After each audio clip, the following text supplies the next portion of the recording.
For today's project, fourth session for this full leg wraparound tattoo. Yo, good morning mga boss.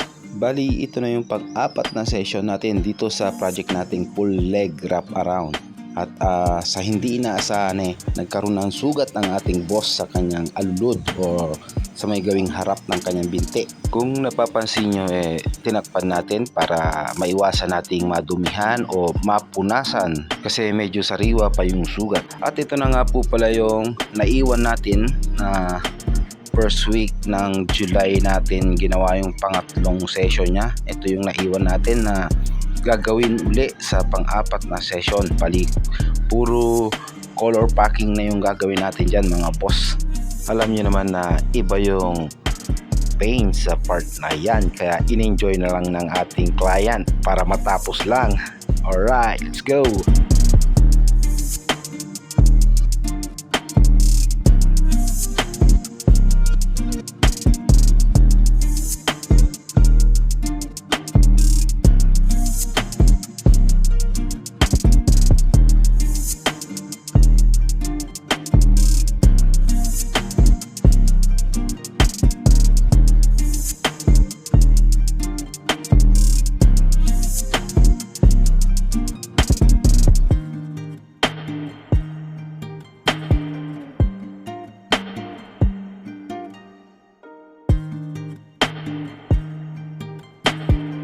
At sa ilang oras na lumipas, ito na po yung pinaka obra natin mga boss. Full leg wrap around done in 4 session.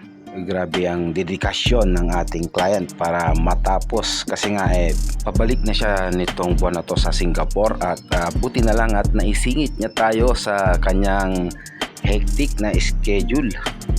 And wait, there's more. Bali yung tito niya kasi kumpare ko at sinuportahan siya, sinamahan siya dito sa shop para magpa-tattoo. Kaya in-enhance na rin natin yung old tattoo niya sa binti. Ayan, koi fish tattoo. Medyo taon-taon na kasi yung lumipas dyan, kaya kinailangan natin buhayin yung mga details. Alright, maraming salamat mga boss. At sa mga gustong magpabook at mag-inquire, mag-PM lamang po kayo dito sa aming Facebook page or dito sa aking Facebook account. At huwag nyo na rin kalimutan mag-like and follow for more.